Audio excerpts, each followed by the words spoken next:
Well, the manipulation's still going on. So all markets, including the stock market, the metals market, the bond market, the U.S. dollar, is all being controlled via computers and computer programs out of the Fed and in the basement of the U.S. Treasury. They have a trading floor. And so, yeah, everything looks on the market side, everything looks like everything's normal, nothing to worry about. Stock market continues to go to all-time highs, even though every single metric you want to measure says we are beyond a bubble now. So yeah, everything's trudging right along. Now the question is going to be, when are they going to pull the plug on this game? Because more and more people have come to realize that the markets are rigged. And do you want to be in a rigged market at the height of a bubble, or do you want to be far, far away? I think a lot of people are thinking far, far away, and far, far away means physical metal in your own possession. It means holding as many good cryptocurrencies and blockchain type companies as you can hold in your portfolio in your own possession. So yeah, I think we're right on the brink. A good sign from the good guys is that Steve Bannon has left the Trump administration. He was like the last good guy, who was sticking to what Trump promised. He promised to drain the swamp, and he just filled the White House with other swamp people. So I think Bannon leaving is a great sign that they're about to pull the plug, because you don't want the plug to, the destruction of the economy to happen because of all the changes that Trump put in place. Right now, they're not letting him change anything, so he's going to basically let the system fall apart and say, hey, it's not my fault. You're the guys who stopped me from doing all the things I wanted to do. I should have been able to choose who I want in my own cabinet. I should have been able to do all these things to make America great again. But you, the media and the deep state, decided that you weren't going to let me, so let the system fall apart. So you're saying that people that he has right now, I mean, I think the Republicans and those people who are, maybe with him, maybe not with him, they're the ones who chose who should be in his administration. He really didn't have a choice in the matter. Maybe he had some suggestions, but most of the people there, it looks like they were, put there without him really saying, yes, I really want this person. Yeah. Well, that's what happened. The people he did choose all got outed. They all got kicked out for one reason or another. And it's not a Republican Democrat thing, really. It's the deep state. It's these people who control our lives that have all the control and that abuse all the control. And when the system falls apart, it's one of those things where now Trump is free to drain the swamp. Before he couldn't do it. Now he can. So in draining the swamp, all you have to do is, release the 650,000 emails that they have from Uma Abedin, Hillary Clinton's left-hand girl, so to speak. Hillary Clinton was not very technologically savvy, so she gave Uma Abedin the keys to all her files and everything, so that Uma could print out things for Hillary. And Uma's mother is the head of the Muslim Sisterhood. So it's just a bad situation, but they have all these documents, 650,000 emails, documents, videotape, phone conversations that incriminate. I heard it's a third of Congress will go to jail. I think that's an amazing tool that Trump has at his disposal. If he wants to go out with a bang and drain the swamp, just let those loose. Before WikiLeaks does it. Obviously, WikiLeaks has them all too. So I say let that information out there and let the chips fall where they may. I know what you're saying, but I just want to back up for one sec, because we see how the corporate media, how they basically attack him every step of the way. And if he did release this information, and I'm not saying that he shouldn't or he should, but I don't think the corporate media would actually televise it, would actually report on it. No, they wouldn't. They wouldn't, because they're in it. They're in these documents. Yeah. So no, they wouldn't. But that's the thing. Will the corporate media survive that kind of scandal? No.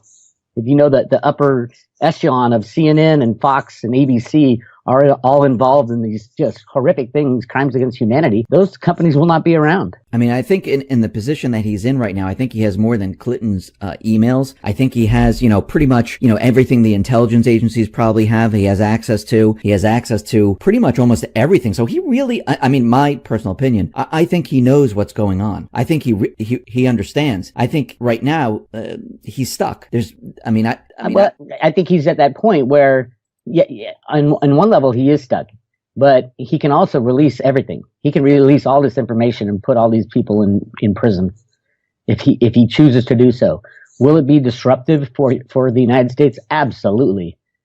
It would destroy the false edifice that we have built and spent so many decades building this economic system and social system. And I mean, but it's all so fragile and so weak. All it takes is the release of a little bit of this information to take the whole thing down. But I'd say if I was Trump and I felt stuck that I couldn't save America, instead of, having them, suicide me or having me resign or whatever, I would release that information and let Americans take their country back, take it out of the hands of these people. I can see where you're going with that, and I understand that, but I can see from like Charlottesville and the way people are reacting to what's going on. I think like the George Soros of the world and others, they would release their minions. But that's the thing. George Soros would be implicated. The people of the world will be going after people like George Soros and the Rothschilds and the bad guys, because all this information that Trump has could indict all these people who have done anything illegal. So the war wouldn't be, you cut off the money to George Soros or the Rothschilds or the Rockefellers and those guys. None of their henchmen are going to do their dirty work. They hire mercenaries based on the fiat money that they're given by, George Soros. So if they can't pay people off, those people will turn on their bosses really fast. I think we've seen that already. Started with the Clinton family when they kind of got out of the spotlight, so to speak, and went into hiding, which is where they are now, if they're even alive right now. I think a lot of the people who were working for them, they're no longer paying through the Clinton, was it the global initiative, the Clinton Global Initiative, their charity work, right. Billions of dollars. That was all payoff money. And now that these people aren't getting paid off and these governments aren't getting paid off, there's no loyalty to the Clintons anymore. The same thing would happen with if we release all this information and George Soros is implicated. That means everybody who works for him will be implicated as well. So being worried that George Soros will unleash his people to start a civil war or anything like that, I'm not worried. If he's exposed for what he is, and the people below him are exposed for what they are, who would be fighting for and against them? And if the agenda of the far left is exposed, if George Soros's agenda of trying to divide the country and start a civil war is exposed, then who would be fighting a civil war? People would wake up to how they've been conditioned all these years. I think that's the kind of information that Trump needs to get out there. Yeah, and I also think he needs to really cut off, like you said, the flow of money to the intelligence agencies, to many of these congressmen, because, they're getting a lot of free money, a lot of corporate money, a lot of dark pools of funds where, just like McCain and the rest, where, they use this to create, the Islamic State, to create what is happening in Ukraine. And if we can cut all of this off, we can cut off, the elite, the deep state, the cabal, everyone has different names for them. We can actually stop it. But how, is that even possible? The only way I see possible was the original way I thought they were going to do it, is to destroy the unbacked fiat system with the derivative bubble blowing. Now, clearly, if the derivative bubble goes, everything goes. So yes, that would cut off money to the deep state, cut off money to George Soros, but it cuts off money to everything. Nobody would have anything. And that's kind of where the cryptos come in. And the good guys, as I call them, are trying to develop another means of exchange, going right alongside the US dollar. So as the dollar dies and fiat money dies and the funding of the bad guys die, then you've got the growth of something different, something trustworthy, something unique right here with the cryptocurrencies and all these blockchain companies that are starting up. So I do think it's kind of a transition mechanism, how to get out of this bad system that we've been stuck in for so long into something new. But the key to all that is the truth and reconciliation of putting people behind bars who did criminal deeds. And you can't just sweep them under the rug. Like they're trying to sweep all the Clinton crimes under the rug, but you can't do that. It's one of those things. There's so many crimes committed by the Clintons and the whole Democratic Party and the Republican Party that everybody knows about, but nothing is done about it. And that's what needs to change. And if we are going to return to an honest system, honest form of governance based on the Constitution, yes, you put people who do crime need to go to jail. It's that simple. You can't just, hide all your 30,000 emails and say, oh, I don't know what happened to them. They're just gone. And oh, by the way, I smashed all my Blackberries with hammers. All those things are against the law if you work for have that kind of clearance as Secretary of State. That's all, every single one, though. She should be in jail. There's no doubt in anybody's mind that she should be in jail, and she's not. So how has it happened that people higher up get to commit these crimes and just walk away from it? Yeah, because there's two set of laws. I mean, there's a set of laws for them and there's a set of laws for the people. I mean, you go back to Obamacare. I mean, everyone in government, they should have dropped their plans and taken Obamacare and showed America, look how great this is. We dropped what we had and we took Obamacare. But just from that, you can see there's really two set of rules right now. And, they can commit all the crimes. They can do whatever they want. And, nobody really does anything. And when I say the corporate media is the mouthpiece for the deep state. I mean, they talk through the corporate media, and you can see they still have control in a certain way, because when you go to an airport, what's on the TV? CNN. Well, they had the contract. Every place you go, you don't see your channel, you don't see my channel, you see the corporate media. So everyone is just always being bombarded with that. Yeah.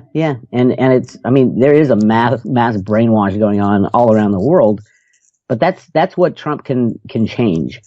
And all he has to do to win this fight is to expose the crimes of those people running the system right now. And he can do that, but it will be massively disruptive to humanity, to our current, the stock market would go to zero all of a sudden. There'd be no ATMs flowing. There'd be no money out there.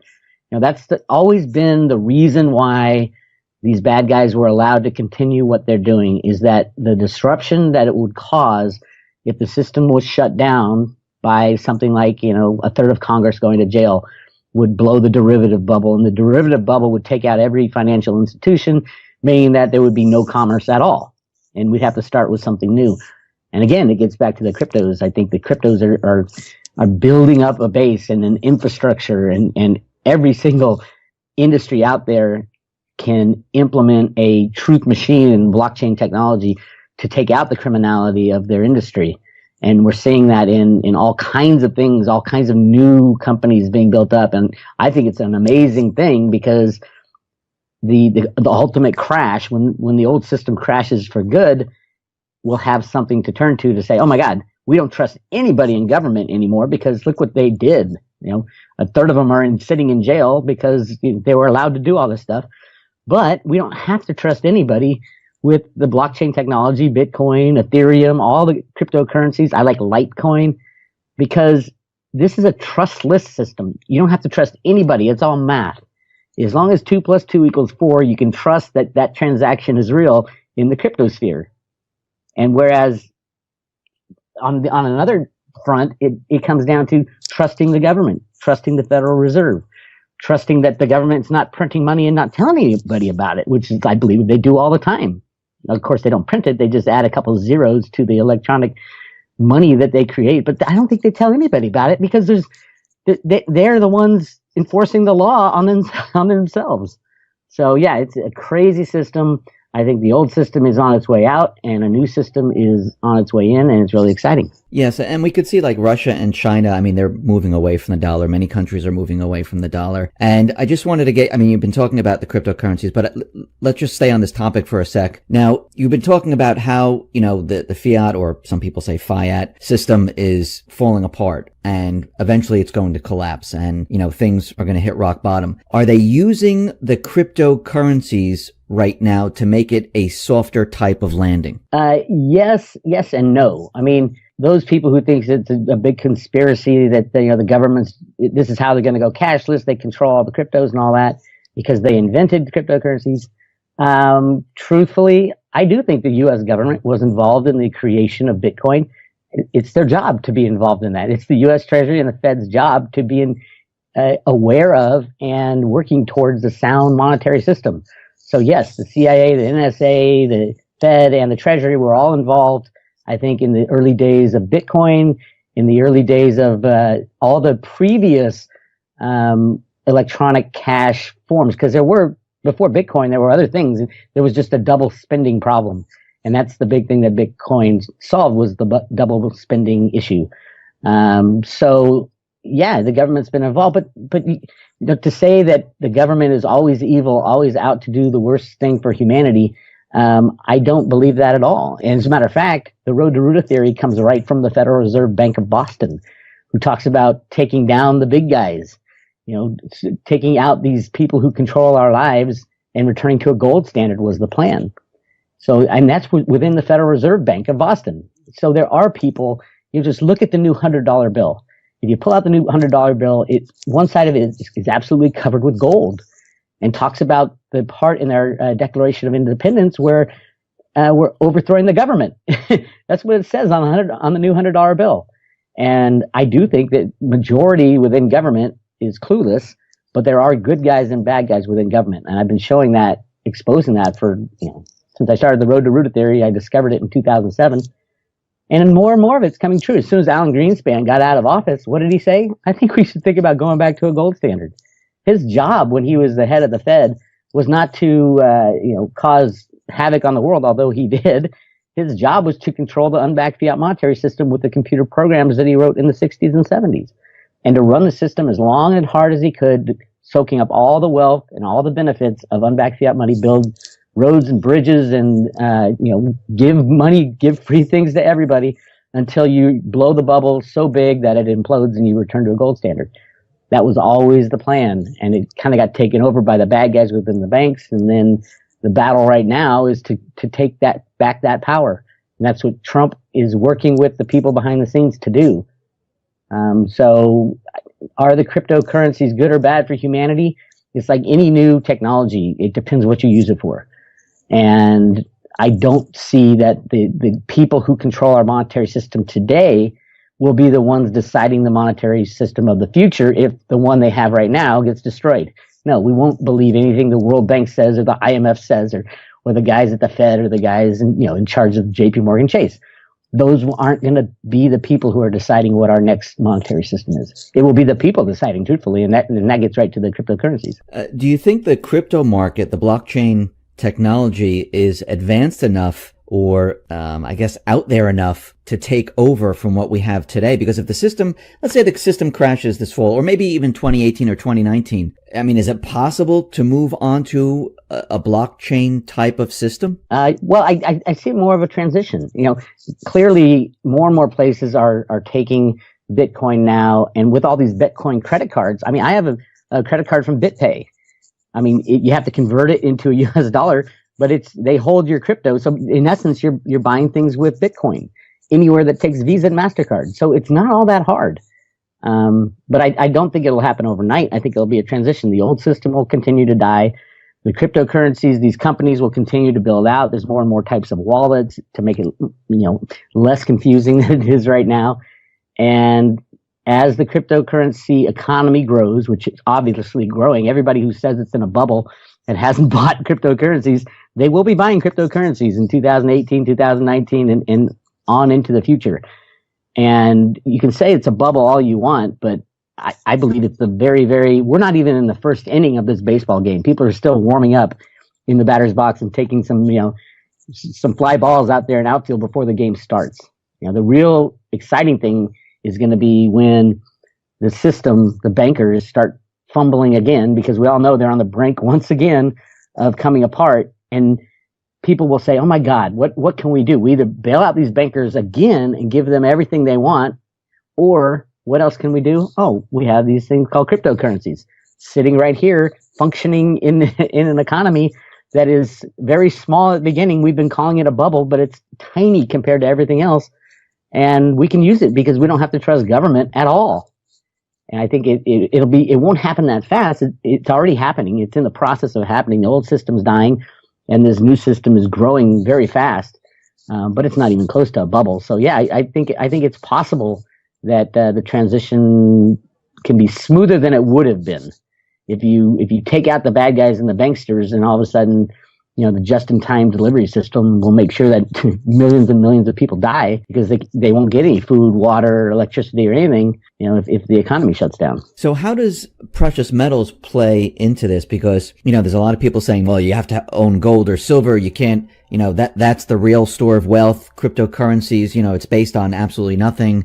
And, I don't want to own any of that. I personally, I feel that, both have, you need to have both in this economy. I wanted to get your take on what you think or what people should do, or should they own precious metals? Do you still think precious metals are important, or do you think just cryptocurrencies are important? Now I see, historically, precious metals have been money for, 5,000 years. So yes, precious metals have the history of every failed currency scheme in the past 5,000 years. When they failed, they always went back to gold and silver for a couple of reasons. There's the obvious ones, the scarcity issues and things like that. But we have a problem now. And that problem is that for the past, since 1933, I think, past close to 100 years, we haven't really used precious metals as money. Maybe silver, when the silver, was used as coinage, but not really. And so we kind of went away from that. And the problem we have today is, one, nobody owns very few people own gold and silver. But every time in the history of money, everybody still had gold and silver. They just started using like, Mississippi land grants and things like that as a different form of money. It would crash the Confederate money, and then they go back to gold and silver because nobody trusted that new system fully, so they always held on to it. This has been going on for so long that we haven't used precious metals as money that all the new generations have no idea of the significance of gold and silver as money. So we'd have to retrain everybody, and nobody has any. But they do know how to use credit cards. They know how to use electronic money. And that up until 2007, yeah, I would say the Federal Reserve, 2008, was December of 2008, I think, when Satoshi published his white paper, and then January was the first blockchain, or the first block was mined. I think that's something like that. So prior to that, yeah, everybody would have gone back to gold and silver because it's all they could go back to. They don't trust the government to reissue new money because they're the ones who screwed it up in the first place. So, but now we do have another choice, and that is the cryptocurrencies, and it has all the same or similar attributes as gold and silver, except one very important thing that I think the Bitcoin blows away gold and silver is the scarcity factor. There will only be 21 million Bitcoins made. Yes, there are other cryptocurrencies, just like there are other metals we could use for money, like copper and zinc. I mean, a lot of them are used for money today. So I do think you need both. As far as gold, I think silver will be way too valuable as an industrial commodity. It's been held back for so long and is so undervalued in comparison to any other commodity because they had to rig the silver market, and that's where it stands. So I think silver will far surpass the price of gold because silver's needed in all these new technologies. Gold, on the other hand, I do own, I think, 1 ounce of gold. And the reason I do is for historical purposes. Not because I do think gold will go up in US dollar values, but that's more a function of the dollar.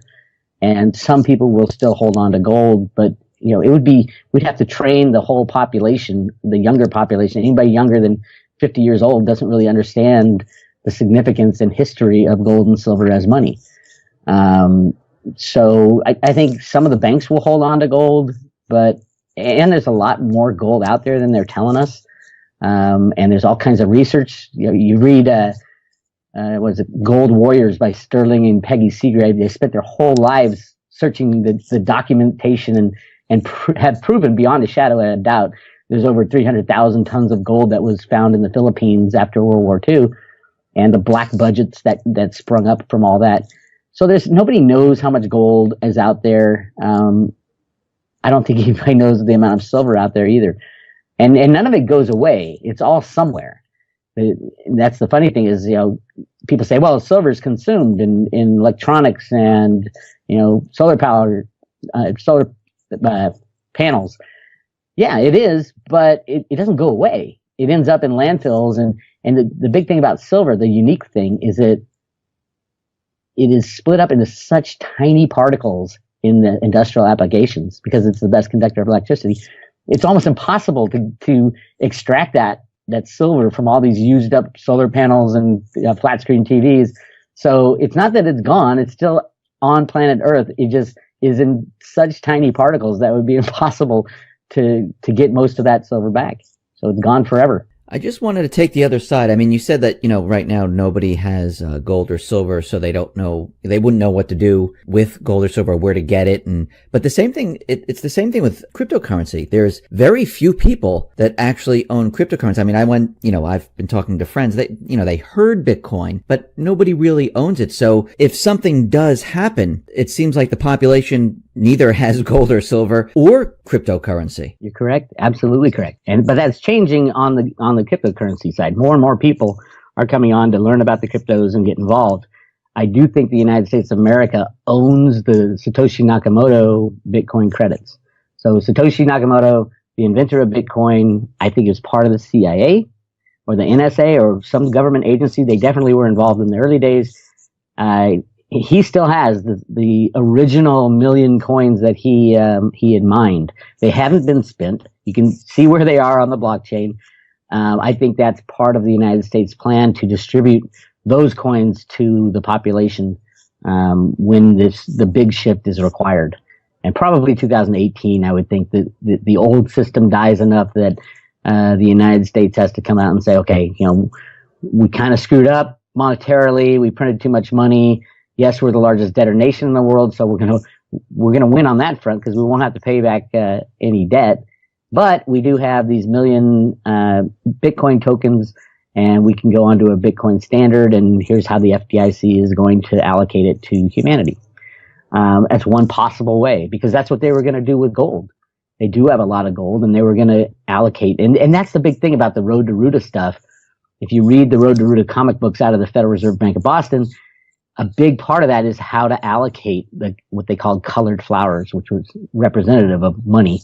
But how do you allocate it to the population? And the way they did it in the comic book is by age. So the oldest people got the first money. And it makes sense. And it's kind of a reason why they haven't messed with Social Security balances. Because if all the money is gone, all of a sudden, Social Security balances, if all money is gone, you can live off your Social Security because you'll be the richest people in the world.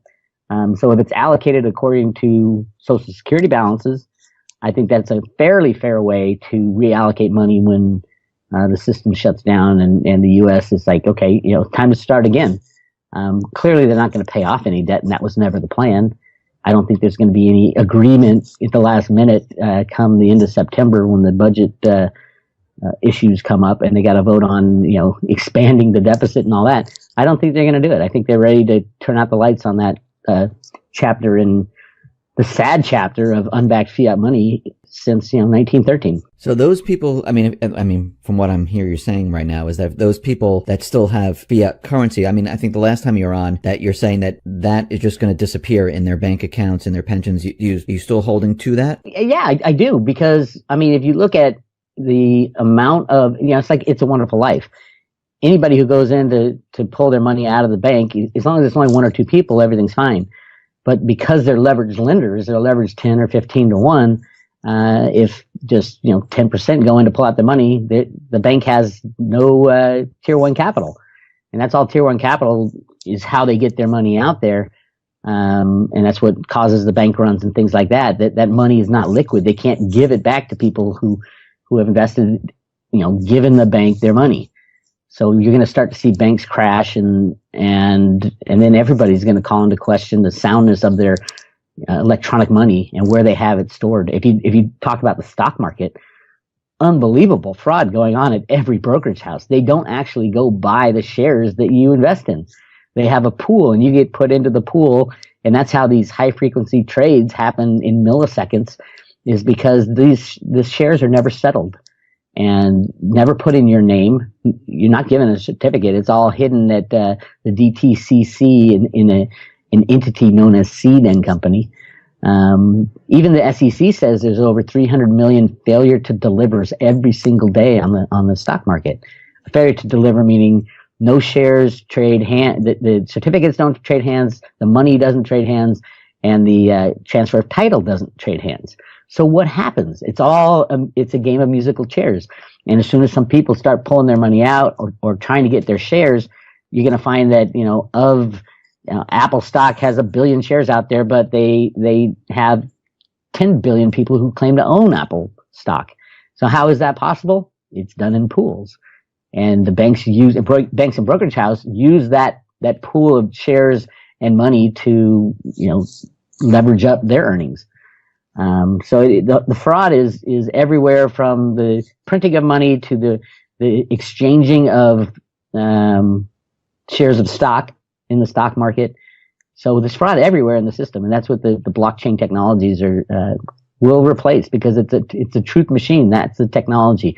When you hear blockchain technology, all that means is it's a truth machine that you can't lie about. You can't lie to. All the transactions are there and approved by everybody. You can see it. 2 + 2 = 4, always. Are you worried about the central bankers, the deep state taking control of the crypto market? I mean, you could see that they have one bill. Well, I mean, there's one bill that's out there saying that, they want Coinbase and others to, give them a list of all the people that have been cashing out of Coinbase, making a profit, because they want to go after those individuals and for tax purposes. Are you worried about the central bank and all the different groups trying to take control of the blockchain technology, or, maybe have them administer the blockchain so they have full control of it? Are you worried about that? I am not worried about that at all. Not one bit. I think, I don't even think they want to in the United States. That's the battle between the good guys and the bad guys. The U.S. has been looking for a way out of this old system for a long, long time, going all the way back to probably the founding of our country. And we've been looking for a way out, and there hasn't been a way out. The cryptos offer a way out. So as you can see in the United States and pretty much around the world, the laws are very, very, very few. I mean, they could have stopped Bitcoin on day one if they wanted. But I don't think they want to. I think they do want humanity to take over that part of the economic system, the monetary part, because people obviously can't be in charge of it, because we abuse it every time we are given the reins to print free money. There's rumors of a ACC blockchain that sprang up in the cryptocurrency world and the metals world. And will the banks put all the assets of the world onto an ACC blockchain?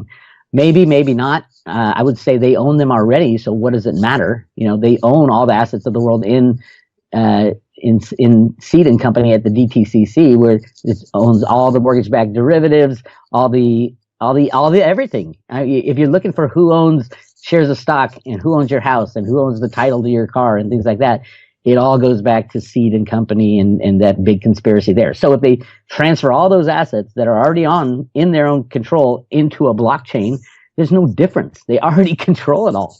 So I don't see any problem with that. And if they were smart, they'd do it, because there's a lot of criminality and fraud within the DTCC and Seed and Company. And I think that's what Blythe Masters is trying to do, to transfer all these criminal ownership papers into something blockchain related. But that doesn't change anything. All it means is, once you get on, if it's an honest blockchain without centralization, that would be great. But it's probably the last thing they want to do, because they can't be honest. These guys are criminals. And any kind of a blockchain that has central control, they're talking about a super node where all transactions have to go through the super node. That's not a blockchain. That's not a blockchain technology. The blockchain technology is about decentralization. So yeah, I mean, they can put their own assets that they already control into an ACC chain or something like that, but there's no difference. That doesn't change anything. They already own those, or claim to own it legally. And then you get to enforceability. If the powers that be want to destroy humanity, they need armies. They need people to enforce their rules and their laws. And when the exposure of all this criminality happens, which I think will happen fairly soon, as the monetary system breaks down, they can't pay off the people who are, hiding the secrets. Humanity can say, "Oh my God, you guys are trying to do this? Well, no, we're not going to let you. And you don't have anything to throw at us. You don't control the army anymore. You don't control the Navy or the police anymore, because you were exposed. All your crimes were exposed, and we know who you are and what you did. So no, we're not going to give you control of us anymore. And that comes down to people standing up for themselves when they get the information. When Trump releases all the information on the criminality in Washington, then people can decide, oh my God, we've been lied to. Everything was stolen from us. By the way, all these deeds and mortgages and everything, no, we're not going to pay them back because they stole them from us in the first place. And they didn't have the money to lend us. They created it out of thin air. So all that stuff comes to a head. Humanity will have a chance to stand up and say, all right, you guys are out. Central banks are out. The IMF is out. The World Bank, the BIS, everything. You guys screwed up. You're criminals. We're going to prosecute you on an individual basis. And then we're going to start with something new. I think that's where we're headed. And it's not going to be overnight. I think it'll be over the next 4 or 5 years. So you think, I mean, when you say in the next 4 or 5 years, you're saying the transition? I mean, all of this that we're going through right now, I mean, I'm assuming this is part of the transition that we're Yeah. It has started. I think it started probably in earnest after the 2008 crash, which was computer generated from the Fed. That's how it all started. And I think the good guys, that's when they started taking over and taking back the country. That's when right around that time is when the Federal Reserve Bank of Boston released the Road to Roota documents. And the only change in the two comic books, the one from 1981 and the one from 2007, was what Roota wrote in the sand when she was figuring out how to allocate assets to people. In the original one, she wrote an asset allocation model called On the Road to the Golden Age. And in the 2007 version, all those formulas were gone, and all she wrote in the sand was 11 plus 9 for 9/11. Crazy stuff. And I think that's why these bad guys are being taken out now. The end of the Road to Roota, the end of the computer manipulation is due to what happened to the United States on 9/11 and who was involved in it behind the scenes. I think the Fed is going to take those guys down and start fresh. And that's kind of the Road to Roota theory in a real small nutshell. There's so much proof behind it that I've offered up. So